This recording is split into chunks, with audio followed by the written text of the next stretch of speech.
Hy kyk na Jesaja en hy trek Jesaja in. Jesus kyk na Jesaja en hy wil hê ons moet mooi Jesaja verstaan saam met hierdie gedeelte in Johannes. En julle gaan vandag sien hoe verder in Jesaja gekyk gaan word na dit wat Jesus vir ons wil leer uit hierdie gedeelte uit. So kom ons begin saam te lees. Uit Johannes 12 van vers 37 af. Henry, hier is ligte wat jy kan aansit asseblief. Dit gaan vir my regtig waar help. Ek begin daai ouderdom te bereik want daar's hy. Dankie.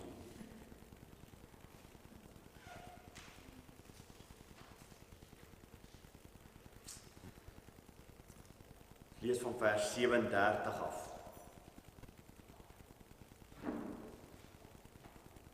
En alhoewel hy so baie tekens voor hulle gedoen het, het hulle nie aan hom geglo nie, sodat die woord van die profeet Jesaja vervul sou word, wat hy gesê het: Here, wie het ons prediking geglo, en aan wie is die arm van die Here geopenbaar? Daarom kon hulle nie glo nie, omdat Jesaja ook gesê het, hy het hulle oë verblind en hulle harte verhard, sodat hulle nie met die oë sou sien en met die hart verstaan en hulle bekeer en ek hulle genees nie. Dit het Jesaja gesê toe hy sy heerlikheid gesien en van hom gespreek het. Dis 'n ongelooflike gedeelte hier. Dit het Jesaja gesê toe hy sy heerlikheid gesien en van hom gespreek het. Maar tog het selfs baie van die owerstes in hom geglo, maar ter wille van die fariseërs het hulle dit nie bely nie, om nie uit die sinagoge geban te word nie, want hulle die eer van mense meer lief gehad as die eer van God. Jesus het uitgeroep en gesê: wie in my glo, glo nie in my nie, maar in hom wat my gestuur het. En wie my aanskou, aanskou hom wat my gestuur het. Net tot sover.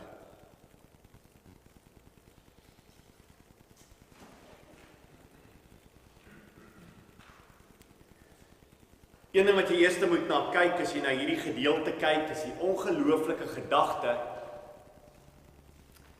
van God se geduld. God se geduld wat hy wys in 3 jaar lank wat hy in die strate rondloop, sy seën en preek en wonders doen en goed doen en mense luister. En vanmôre, as ons na hierdie preek luister, is my gebed dat jou ore sal oop wees om te hoor wat die Here vir ons sê. Kom ons buig ons hoofde voordat ons dit saam hoor gesels. Here, dankie vir u wonderlike liefde. O Here, maak mense se harte vanmôre sag. Maak hulle ore ontvanklik. Here, die wat u ken, dat hulle werklik waar na u sal luister, u stem sal hoor soos 'n goeie skaap en u sal volg waar u ook al lei.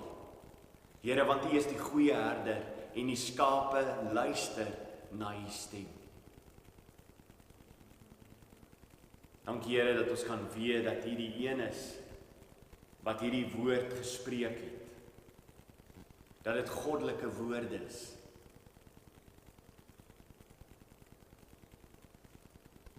Daarom Here weet ons dat ons dit nie ligtelik daarna kan luister en maar net kan uitstap en aangaan met ons lewens nie. Want Here, U woord sal ook eendag ons oordeel as ons nie daarna geluister het. Daarom Here, praat, want die diensknegt en die diensmaagd luister. Amen. God se geduld. Dit is wel ongelooflik deur die Ou Testament hoe ons leer God se geduld, hoe groot God se geduld is. Dit is baie keer interessant hoe baie mense na die Ou Testament toe kom en baie keer as hulle deur die Ou Testament werk, dan sê hulle, "Joeg, maar God is ongeduldig." En dan dink ek baie keer by myself, ek dink wat jy mis is die hoeveelheid jare tussen. Jy lees 'n gedeelte en jy sê vir jouself, "Joe, daar raak die Here ongeduldig. Hoekom raak hy so vinnig ongeduldig?" En jy vertel nie jouself, hoe lank vat hierdie verhaal nie? Hoe lank is hierdie verhaal besig om plaas te vind voordat God straf? Laat my dink aan nou Noag, nee? Noag, die prediker wat God roep en Noag preek vir 120 jaar. En op die einde van sy prediking het niemand tot bekering gekom.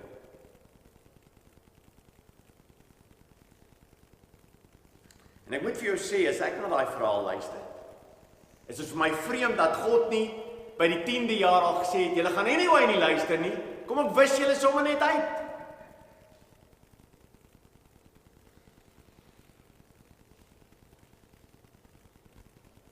"40 jaar lank stap hy met 'n volk wat net nie na hom wil luister. Oor en oor en oor wys hy vir hulle wie hy is. Hy wys vir hulle met wonders en tekens dat hy God is wat voorsien. Manna, kwartels, water uit die rotse. Die wonders is net daar die hele tyd en God sê ek is in beheer, ek voorsien. En wat vind jy elke keer na wonders plaasvind en voor wonders plaasvind? 'n volk wat sê ons wil teruggaan na ballingskap toe. Om alles te gee vir iemand, die beste te gee, te sorg vir iemand, om te help, uit slawerny uit te bevry en nog steeds te hoor by hierdie mense is eintlik waar ons wil graag wees is daar in Egipte. Vat ons net terug asseblief.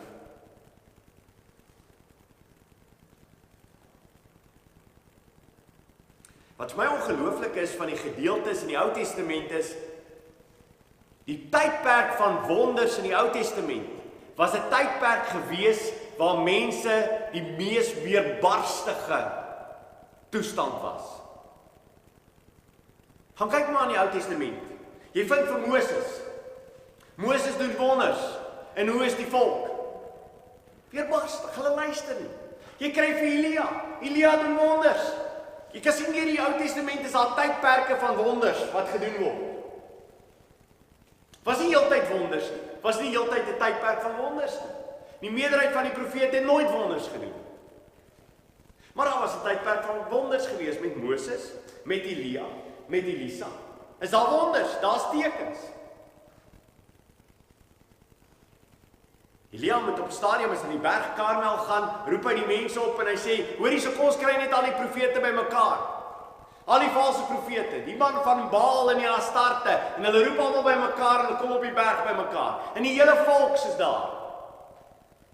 En Elia sê vir hulle, besluit vandag wie julle gaan aanbid. En net nadat Elia die teken gedoen het en gebid het, en vuur kom uit die hemel uit en die hele offers word aan die brand gesteek, wat gebeur daarna? Daar kom reën. En na die reën sal jy dink by jouself, wat nou? Die res van die volk gaan sê, wow! God is in beheer. Elia is die profeet.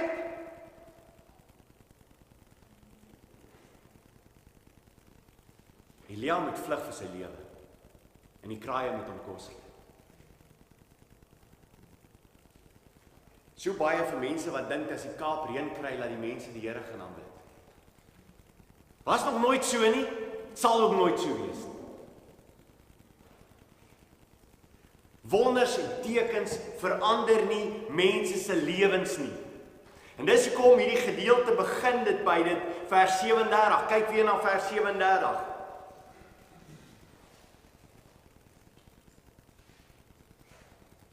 En alhoewel hy so baie tekens voor hulle gedoen het, het hulle nie in hom geglo nie.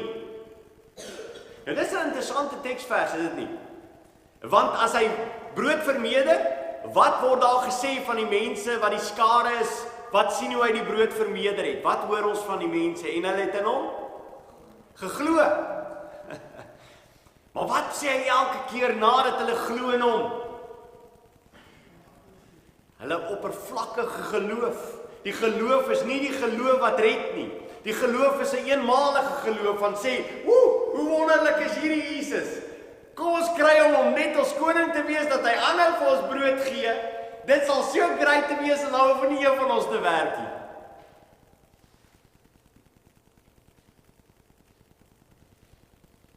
Maar wonders en tekens verander nie mense se lewens nie. So as jy iemand is wat bid vir wonders en tekens, wil ek vir jou sê, hou op. Dis net God wat mense se lewens verander. Nie wonders en tekens. En dis die hartseer van Jesus, 'n 3 jaar lange bediening van wonders en tekens wat hy gedoen het, en alhoewel hy al hierdie goeders gedoen het, het hulle nie in hom geglo nie. Jou vraag is baie keer, as jy nou kyk hoe Jesus geleef het en alles wat hy gedoen het, is jou vraag baie keer, hoekom het die Jode, as hulle alles gesien het wat bevestig is van die Ou Testament, die profetiese uitspraak, hoekom het die Jode nie geglo nie? Hoekom het die Jode nie geluister nie? En Paulus moet gaan in Romeine, van hoofstuk 9 tot hoofstuk 11, moet hy verduidelik, hoekom het die Jode nie geglo nie?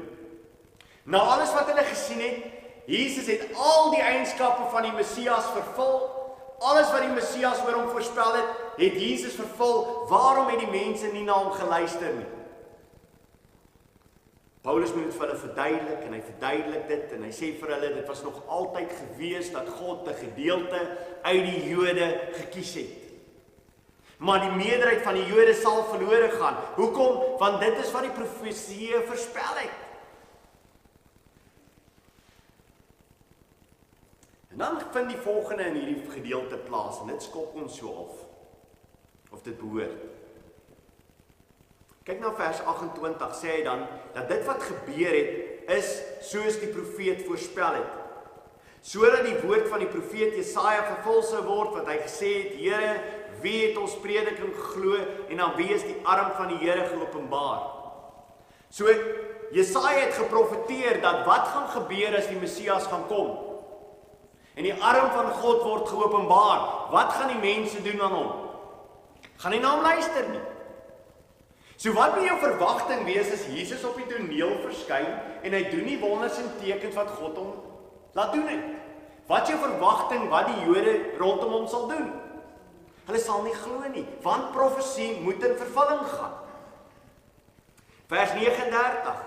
Daarom kon hulle nie glo nie, omdat Jesaja ook gesê het, hy het hulle oë verblind, hulle hart verhard, sodat hulle nie met die oë sou sien en met die hart verstaan en hulle bekeer en ek hulle genees nie. Dit het Jesaja gesê toe hy sy heerlikheid gesien het en van hom gespreek het.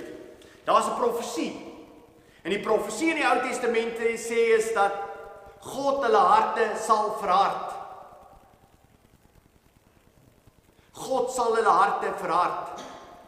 Hulle sal nie luister nie en God sal hulle harte verhard. Nou kyk nou moet jy jou Bybel oopmaak by Jesaja. Ons gaan 'n paar gedeeltes in Jesaja saam lees. Ons begin by Jesaja 53 waarmee ons Vrydag ook 'n bietjie tyd aan spandeer het. Jesaja 53.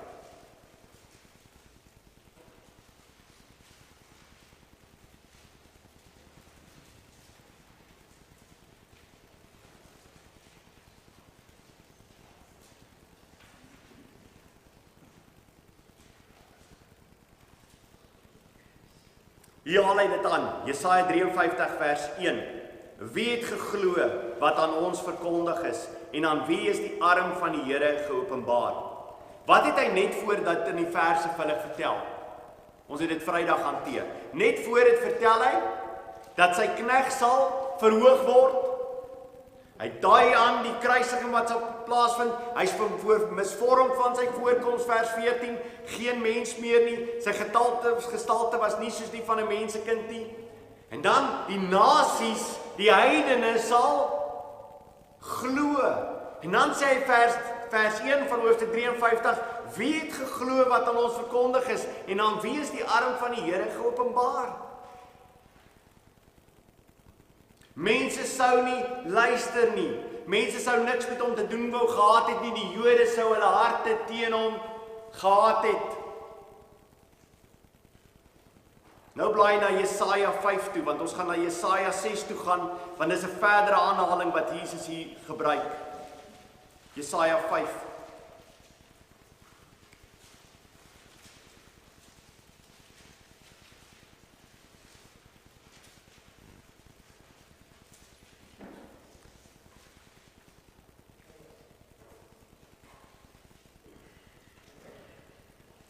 Jesaja 5 vers 25.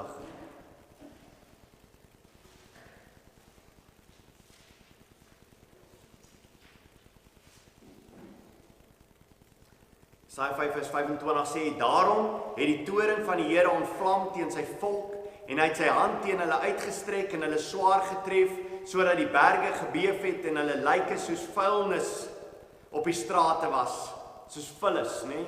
Daai woord bestaan nie meer in Afrikaans nie. Ondanks dit alles is sy toring nie afgewend nie, maar is sy hand nog uitgestrek. En hy sal 'n banier ophef vir die nasies in die verte, en hy vleit vir die volk daar aan die einde van die aarde, en kyk, gou, haastig kom hulle.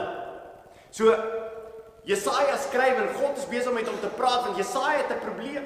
Jesaja se probleem is, Here, hierdie mense luister nie na my nie. U het my gestuur na 'n volk toe en nie gesê ek moet 'n profeet vir hulle wees, maar Here, hulle luister nie as ek met hulle praat nie. En dan sê die Here vir hulle, my toring is oor hierdie volk. Hulle sal nie luister nie. En dan sê in vers 26, kyk hoe ongelooflik wys God vir Jesaja dat hy in beheer is. Hy sê, en hy sal 'n banier ophef vir die nasies in die verte, en hy vleit vir die volk daar aan die einde van die aarde, en kyk, gou, haastig kom hulle. Vir wie vleit hy? Vir die heidene. God is so in beheer. Hy sê vir Jesaja, hulle gaan nie vir jou luister nie. Weet my ongelooflik as ek na Jesegiel die profeet kyk, nee. Daar kom die meeste kere die woord weerbarstig voor in die Afrikaans. Meer as enige ander plek in die Bybel. En die Here sê vir hom, wie wat? Ek gaan jou kop so hard maak soos 'n diamant. Want ek stuur jou na 'n volk toe wat weerbarstig is en hulle gaan nie na jou luister nie. So dit is 'n ongelooflike begin van jou bediening. As die Here jou so roep. En die Here sê vir jou, ek wil hê jy moet vir my gaan, ek wil hê jy moet met mense gaan praat, maar ek wil jou nou al sê, hulle gaan nie na jou luister nie. Dan jou eerste vraag is, Here, maar hoekom moet ek nou gaan?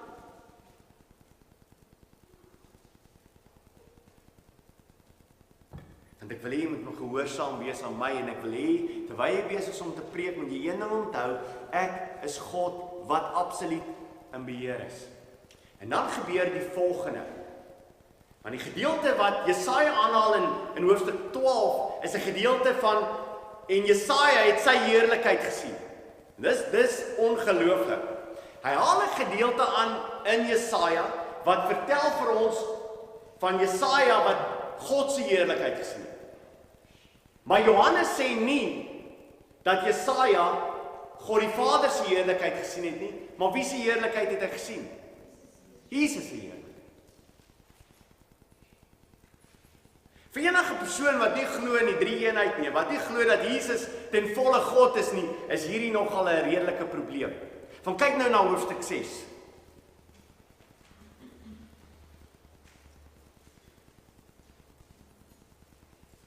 Hoofstuk 6. In die sterfjaar van koning Osia het ek die Here sien sit op 'n hoë en verhewe troon terwyl sy some die tempel gevul het.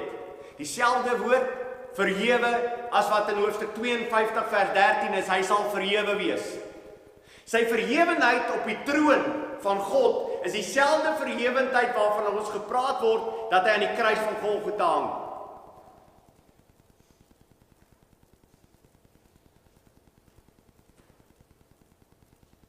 In elke deel van sy lewe is hy in beheer. En hy is verheerlik in elke aspek van wie hy is. En nou sê Jesaja vir ons, hy het die verhewe troon gesien terwyl sy so met die tempel gevul het. Dis amazing. So met die tempel vul beteken maar net soos 'n bruid, né? Sy daar agter haar het sy daai lang stuk rok. As sy 'n koningin is, ek het dit daaroor gepraat, kom ek herhaal dit net gou, die van die wat dit dalk nie gehoor het nie. Vir 'n koningin het sy so lang as sy trou. Sluier, net sy agter haar. Is besig om te stap, en hoe groter haar koninklikheid is, en hoe meer belangrik sy is, hoe langer is daai besigheid. Okay, nou stap sy af. Wie of jy onthou koningin Diana of wie ook al getrou het nie, nee? Dis so 'n lang besigheid. Jy dink, wat het hulle gedoen met die materiaal? Er kon 3 ander dogters ook in 'n trourok gesit het. Maar hoe langer hy af is, hoe meer vertel dit jou van die koningin, hoe belangrik sy is. Nou hierdie gedeelte sê vir jou, dat hier die een wat sit op hierdie troon, is so hoog en verhewe, is dat sy some is besig om die hele tempel te vul. Daar's plek vir niks in die tempel nie, want net sy some, dit wat agter hom aankom, maak die tempel vol. En dan serafs het bo hom gestaan. Elkeen het 6 vlerke gehad, met 2 het hulle aangesig bedek, met 2 het hy sy voete bedek, en met 2 het hy gevlieg. Vinnig net weer vir julle dit sê, wat beteken dit? Dit beteken, 2 van hulle het hulle aangesig bedek, hulle kan nie na hom kyk nie. Die heerlikheid van die een wat sit op die troon, kan hulle nie na kyk nie, hulle moet hulle oë toemaak. 2 van hulle moet hulle voete toe bedek. Dit beteken, die engele sê, ons is onrein voor die reine God. Dis wat Job sê. Job sê, hy vind tot in sy engele fout. Kan jy het verstaan hoe ongelooflik heilig en rein die een is wat daar sit? En met 2 is hulle besig om te vlieg voor hom. En die een het na die ander toegeroep en gesê, heilig, heilig, heilig is die Here van die leerskare, die hele aarde is vol van sy heerlikheid. En die drumpelposte het gebewe van die geluid van die roepers en die huis het vol rook geword. Dis ongelooflik wat Jesaja doen as Jesaja die heerlikheid van hom sien. En dis veral die skokkende, nee? Die skokkende is hy gaan nou vir ons vertel wie is hierdie persoon wat Jesaja hier gesien het, sê Johannes. Maar jy moet een ding onthou, wat gebeur as Jesaja in die heerlikheid van hierdie persoon kom? Luister wat sê hy, vers 5. Toe het ek gesê, dis Jesaja, wee my, ek is verlore, want ek is 'n man onrein van lippe, en woon onder 'n volk wat onrein is van lippe, want my oë het die koning van die Here van die leerskare gesien. En dan gebeur die volgende, maar een van die serafs het na my toe gevlieg met 'n gloeiende kool in sy hand, wat hy met 'n tang van die altaar afgeneem het, en my mond daarmee aangeraak en gesê, kyk, dit het jou lippe aangeraak en jou skuld is weg en jou sonde is versoen. So die een wat sit op die troon is die een wat veroorsaak dat Jesaja rein verklaar kan word. Die een wat op die troon sit is die een wat Jesaja se sonde rein verklaar. Wie is daai persoon? Sê Johannes. Jesus Christus. Jesus Christus. Jesus Christus is die een wat verhewe is, wat sit op die troon. Ek wil vir jou sê, elke oomblik as jy kyk na die kruis, dit wat gebeur het in die kruis, die lewe van Jesus Christus, die kruisiging, na die graf toe. En daarom op Sondagmôre staan hy op, moet jy een ding onthou, hy is die een wat verhewe is, wat in beheer is van alles wat plaasvind op aarde. En hy is die een wat jy eintlik voor wie jy staan, wat jy eintlik voor hom behoort neer te val en te sê, Here, wee my. En dit moet in elke persoon se lewe plaasvind, is dit nie? Elke persoon moet in sy lewe val voor die lewende God en sê, Here, wee my. Sodat Jesus Christus deur sy kruisdood vir my lippe sal aanraak en vir my sal rein verklaar deur sy kruisdood. Jy sien, Jesaja se manier van reiniging is dieselfde manier wat ons gereinig word. Dis deur die kruis.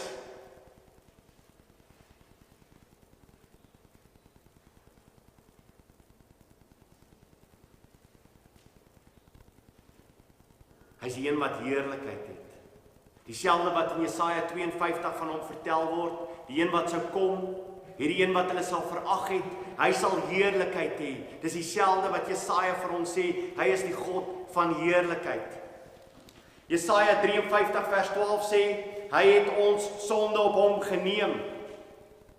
Deur ons wonde het daar vir ons, deur sy wonde het daar vir ons genesing gekom. Dis dieselfde wat Jesaja vir ons sê. Jesaja sê vir ons wat moet plaasvind. vers 7, en my mond het daarmee aangeraak en gekyk, ek het dit jou lippe aangeraak en jou skuld is weg en jou sonde is versoen.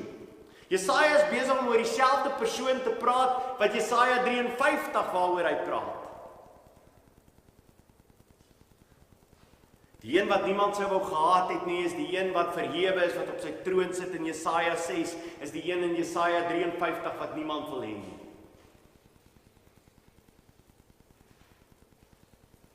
En dan wat doen God volgens Johannes? God verhard hulle harte.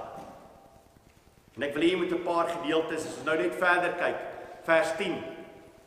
Kyk na vers 10 van Jesaja 6.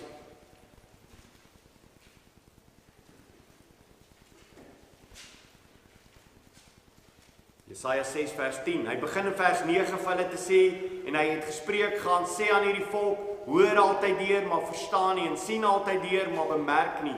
Vers 10, maar die hart van hierdie volk vet, en maak hulle ore swaar, en bestryk hulle oë, sodat hulle nie sien met hulle oë, en nie met hulle ore nie hoor, en hulle hart nie verstaan nie, en ek hulle nie bekeer, en gesond maak nie. Gaan nie hulle gesond maak nie, ek gaan hulle verhard. Tuurlik, Jesaja se oproep is dan, Here, hoe lank? Hoe lank gaan dit plaasvind? Maar God sê, ek is die een wat verhard. Deuteronomium 29 vers 3 tot 4, die groot versoeking wat jou oë gesien het, die groot tekens en wonders. Maar die Here het julle nie 'n hart gegee om te verstaan en nie oë om te sien en nie ore om te hoor tot vandag toe nie. Hy skryf dit reeds in Deuteronomium. Terwyl die volk besig is om deur te gaan, deur die woestyn, sê God al reeds vir hulle, daar is 'n groot versoeking, wat julle oë gesien het, die groot tekens en wonders, julle het al hierdie goeders gesien. Hy sê, maar die Here het julle hart gegee om nie te verstaan, en oë om nie te sien, en ore om nie te hoor nie. Markus 4 vers 12, sodat hulle kan kyk en sien nie, en nie hoor nie, en nie verstaan nie, dat hulle nie miskien hulle bekeer en hulle sondes hulle vergewe word nie. Handelinge 28 vers 26 tot 27. Gaan na hierdie volk en sê, met die gehoor sal julle hoor en glad nie verstaan, en julle sal kyk en glad nie sien nie. Want die hart van hierdie volk het stomp geword, en met die ore het hulle beswaarlik gehoor, en hulle oë het hulle toegesluit, sodat hulle nie miskien met die oë sou sien en met die ore hoor en met die hart verstaan en hulle bekeer en ek hulle genees nie. Blaai nou na Romeine toe. Romeine 11.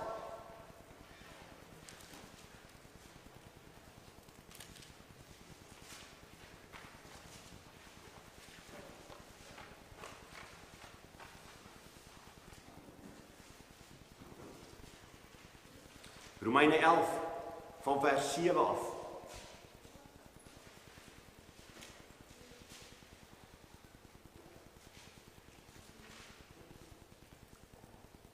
Romeine 11 vers 7, wat dan? Wat Israel soek, dit het hy nie verkry nie, maar die uitverkorenes het dit verkry en die ander is verhard.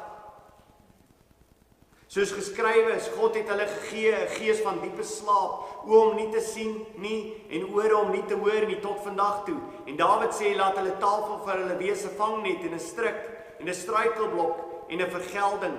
Laat hulle oë duister word om nie te sien nie en buig hulle rug vir altyd krom. Wie doen dit? Wie verhard hulle? God verhard hulle. God is besig om te verhard. En as jy 'n vraag daaroor, blaai net weer terug na Romeine 9. Romeine 9 vers 18.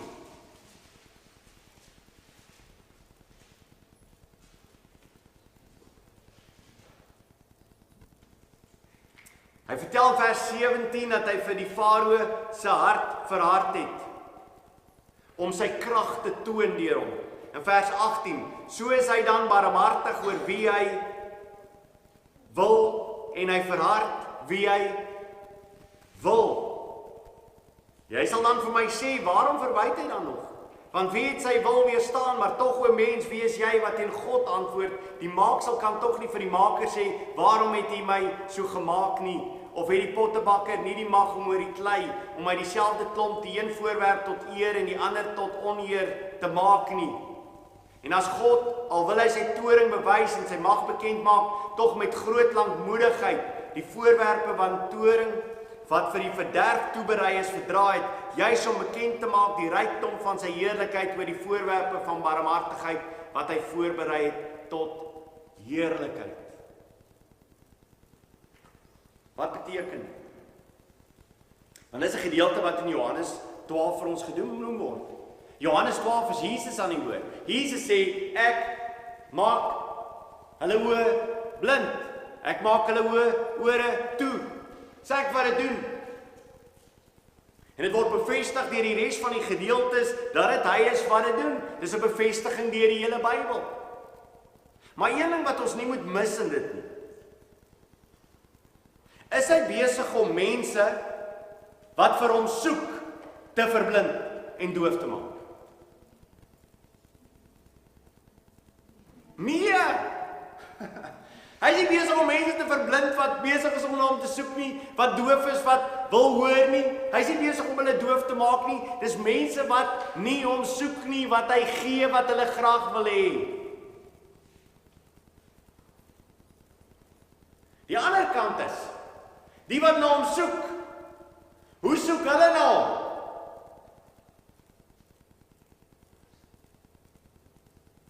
Deur 'n wonderwerk van God, wat dooie mense lewendig maak.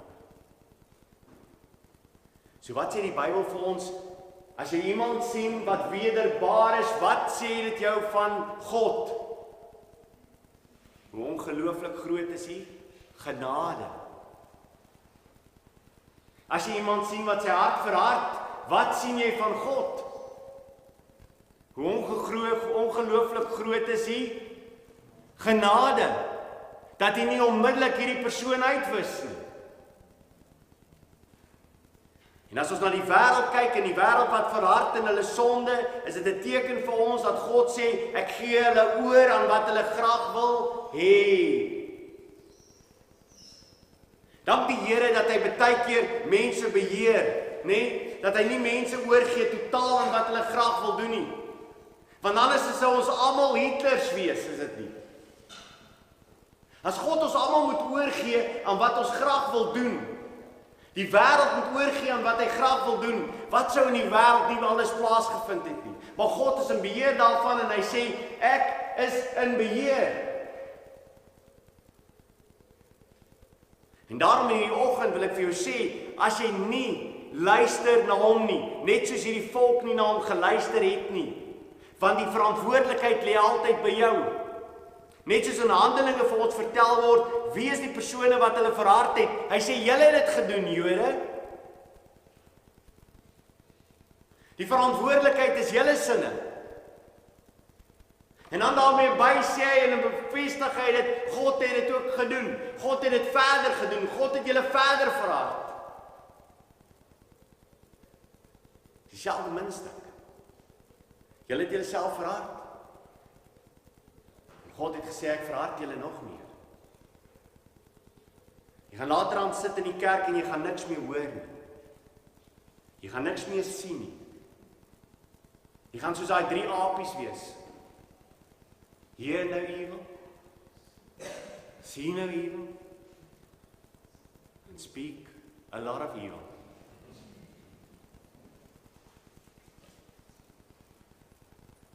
Die wonderlike van hierdie gedeelte is om vir mekaar te sê, mense, ons staan in ons lewe, as ons bely dat Jesus Christus ons verlosser is, staan ons in lewe, ons in Jesaja 6 wat sê, ons staan voor God self. Hierdie mense het voor God self gestaan, hulle het sy heerlikheid was voor hulle geopenbaar. Maar hy het dit reeds vir hulle gesê in Johannes 1, het hy gesê, hy het na hierdie wêreld toe gekom en sy eie mense het hom nie gesoek nie. Hulle wou hom nie gehad het nie. God se ongelooflike genade is oor en oor deur hierdie gedeelte. Here, waarom wis U nie hulle uit nie? Here, hulle luister nie. En dan die ongelooflike van hierdie gedeelte is ook in Johannes 12, is 'n tydperk wat aanbreek waar God homself van hulle verberg. God verwyder homself van hulle, omdat hulle nie wil luister nie. As 'n tydperk wat plaasvind omdat jy nie wil hoor nie wat God sê, nou verberg ek myself van jou. As vers 36 sê dit al reeds vir hulle, solank as julle in die lig is, glo in die lig, sodat julle kinders van die lig kan word. Dit het Jesus gespreek en hy het weggegaan en hom vir hulle verberg. Dan breek 'n tyd aan in ons lewens waar God sê ek het vir jou meer as genoeg tyd gegee. Ek weet nie wanneer daai tyd aanbreek. 'n Tydperk waar die Here sê ek het oor en oor mense na jou toe gestuur en jy wou nie hoor nie. En dis wat hy die hele tyd vir Israel sê. Hy sê ek het elke oomblik het ek profete na jou toe gestuur. Ek het boodskappers na jou toe gestuur, maar jy wou nie luister nie. Een van Jesus se ongelooflike treffende gelykenisse is van die landbouer wat sy grond huur. Die mense wat hier kom na die grond toe en hulle besig om hierdie grond, alles is presies hoe die grond moet wees. Alles is daar deur die een wat hier vir hulle gegee. Die toring wat daar is, die grond is klaar voorberei, die wingerd is daar, alles is daar. Al wat hulle moet doen is net van die vrug vir hom gee. En dan as die vrug daar is, dan gaan hy en dan stuur hy van sy slawe. En die een slaan hulle, en die ander maak hulle dood. En jy hoor in die verhaal van profeet na profeet na profeet wat gegaan het. En gesê, bekeer julle, kom tot inkeer, verander julle lewens, gee van julle vrug, gee dit vir God. God het vir julle alles gegee, waarom is julle nie dankbaar nie? Waarom lewe julle nie uit dankbaarheid? Jy kom by Maleagi en jy word net so geskok oor 'n volk wat hoort vir die Here te gee. En Maleagi skrywe vir hulle en hy sê vir hulle, julle sal dit nie aan julle baas of julle Here doen wat julle aan my doen nie. Julle gee julle siek en julle verminkte diere gee julle vir my. Ek's 'n lewende God. Ek's 'n groot God. Die heidene eer my omdat ek 'n groot God is, maar my eie volk bring die slegste van die offers na my toe en wil hê ek moet dit aanvaar.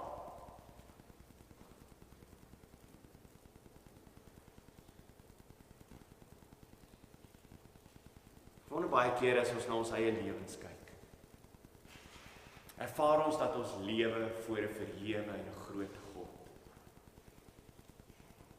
As ander mense na my lewe kyk, ervaar hulle dat ek lewe voor 'n groot en verhewe God. God wat in beheer is van alles.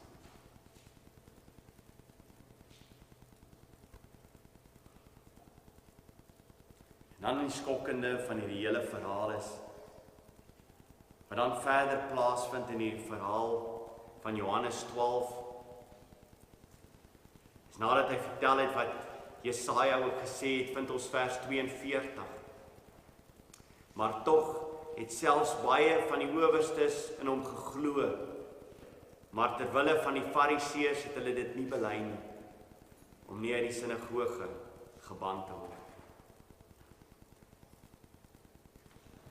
Hier is 'n klomp mense wat deel is van die owerstes van die land, wat tog geglo het, wat geweet het, die een wat sou kom, dit is hy wat hier voor ons staan. Maar hulle was so bang geweest vir die res van die mense. So bang geweest wat ander mense van hulle gaan sê. Hulle was so skaam geweest dat as hulle monde gaan oopmaak, gaan hulle uit die sinagoge geban word. Jy moet ons mekaar vra, waar is daai sinagoge in jou lewe wat jy bang is jy word uitgeban? Is dit jou familie waarvoor jy bang is om uitgeban te word? Jy is so bang as jy iets gaan sê, jou familie gaan jou dalk uitban en jy gaan nie meer deel van die familie wees nie. Jy gaan nie dalk meer deel wees van al die goedes wat hulle saam doen nie.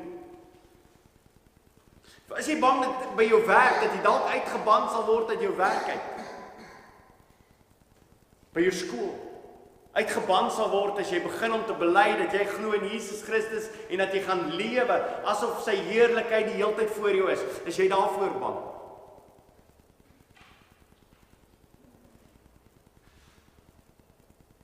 Jesus sê as jy vir my skaam voor hierdie slegte geslag, gaan 'n dag aanbreek waar ek voor die hemel, voor my Vader sal staan en ek sal my skaam vir jou. Ek dink nie daar's erger woorde in die Bybel as dit. So dat ek eendag voor Jesus Christus gaan staan, en omdat ek bang was hier op aarde vir wat mense van my gaan sien, wat mense van my gaan dink, dat hy na my gaan kyk en vir my gaan sê, Johan, ek ken jou. Ek het nooit erken dat jy my ken. Jy was altyd bang gewees vir wat ander mense van jou gaan sê en wat ander mense van jou gaan dink. As Jesus die verhaal van die saaiër vertel, is dit hierdie verhaal van die saad wat tussen die onkruid val. En hulle is bang, hulle is skaam, hulle is bang wat ander van hulle gaan sê, hulle is bang vir hulle vriende in die wêreld rondom hulle. En dan bely hulle hom. En deur Johannes word herhaaldelik vir ons vertel, daar was baie van hulle gewees wat bang was. Johannes 7 vers 13, tog het niemand openlik oor hom gepraat nie, uit vrees vir die Jode. Johannes 9 vers 22, dit het sy ouers gesê omdat hulle bang was vir die Jode, want die Jode het al ooreengekom as iemand hom as Christus bely, hy die sinagoge geban sou word.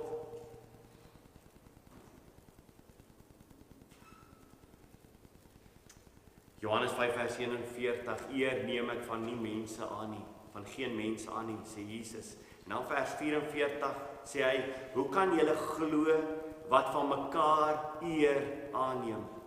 En die eer van die enige God soek julle nie. Hoe is dit dat die belangrikste eer jy nie soek nie? Jy so graag die eer van mense in jou ore wil hoor, dat mense sal vertel van wie jy is en hoe wonderlik jy is, en dit die eer is wat jy soek, maar die eer van die een wat sit op sy troon, wat die some die tempel vul, daai eer soek jy nie. Kan jy verstaan dat iemand wat nie daai eer soek nie, nog nooit 'n ontmoeting gehad het met Jesus Christus nie? Kan jy dit verstaan? En daarom is dit wonderlik, die wonderlike getuienis dat ons in Handelinge kry, dat nadat hulle uitgegaan het en begin het om vir mense te vertel en die Heilige Gees word uitgestort, was daar baie owerpriesters wat tot bekering gekom het. En die kerk en die sinagoge, die tempel en die sinagoge verlaat het. Na die uitstorting van die Heilige Gees vind dit plaas dat baie van hierdie priesters verlaat het. Hulle volg vir Jesus. Hulle is nie meer skaam van wat mense van hulle sal sien. Opstandingsdag is 'n wonderlike dag. Want God, wat nog altyd in beheer was deur die geskiedenis, was in beheer tydens die kruisiging, was in beheer met die opstanding, is nog steeds in beheer. En as jy jou hart verhard, vervul jy die profesie. En as jy tot inkeer kom, vervul jy die profesie. Maar een ding is verseker, as jy Jesus Christus van aangesig tot aangesig ervaar het in jou lewe, dit beteken nie jy het hom gesien nie. Beteken hy het jou lewendig kom maak, want hy alleen kan dit doen. As daai dag plaasgevind het in jou lewe, kan jy nooit teruggaan na blindheid en na doofheid nie. En al wat jy kan doen in jou lewe is om vorentoe te stap en aan hierdie God wat dit verdien, eer bewys met alles in jou lewe. As jy vanmôre 'n bangbroek is, sal iets fout in jou geestelike lewe.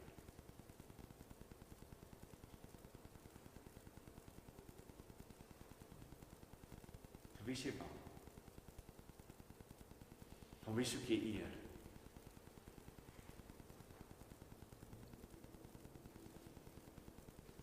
Ek weet dat daar geen groter eer gaan wees om eendag voor die lewende God te staan en Jesus Christus die Lam, en dat hy na jou kyk en sê, goeie en getroue diensknegt. Oor min was jy getrou. Oor baie gaan ek jou aanstel. Amen. Kom ons buig ons hoofde.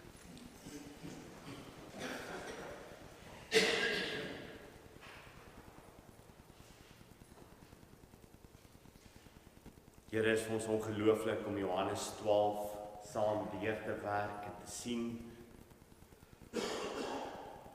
hoe as Jesaja u heerlikheid sien en die some wat die tempel vul, sien hy die tweede persoon van die drie-eenheid wat genoem sal word Jesus Christus, ons verlosser.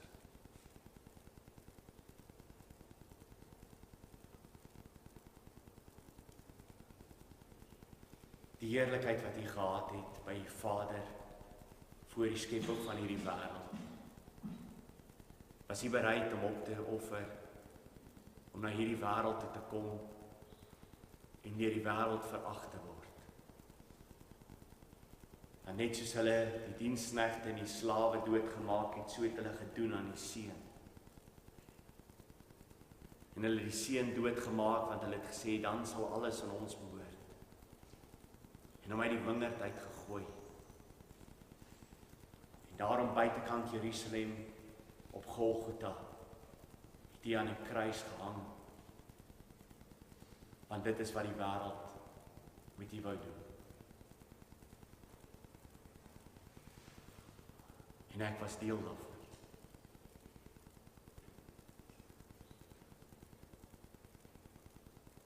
Here, hoekom hy nie op daai oomblik die hele wêreld uitgewis het nie, gaan my verstand te bowe.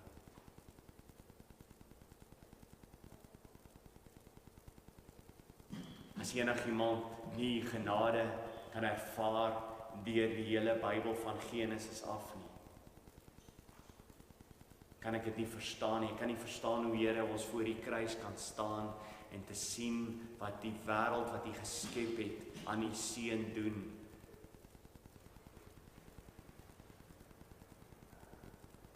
En dat hy sterf aan die kruis vir my sonde nie.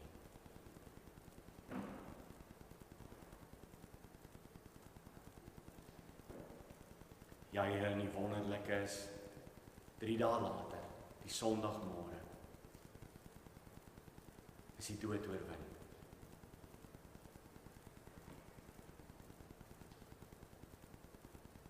Maar Here, ons glo en ons bely dat hy die een is wat sit aan die regterhand van God die Vader, van waar hy sal kom om te oordeel die wat nog lewe, die wat reeds gesterf het. Ons glo in 'n oordeel. Ons glo in 'n dag wanneer die wêreld voor hy sal staan. Die wat gelag het, wat gespot het, wat gesê het hy bestaan. Die wat gesê het hy bestaan en nie so geleef het. En hy sê dat almal van daardie groep in die hel gegooi sal word. Maar elkeen wat met sy hart geglo het en met sy mond bely het, sal die ewigheid ontvang. Here, ek glo elke persoon wat hier vanmôre is, wil deel wees van daai groep. Wil deel wees van 'n groep wat sê, Here, ek wil U naam bely. Ek wil bely dat ek aanbid 'n groot en almagtige koning, wat sit en heers op sy troon. Ek weet, Here, U lewe, en ek hoef nie te vrees vir enigiets wat in hierdie wêreld plaasvind of gaan plaasvind nie, want U is in beheer daarvan. Dankie vir U wonderlike liefde. Amen.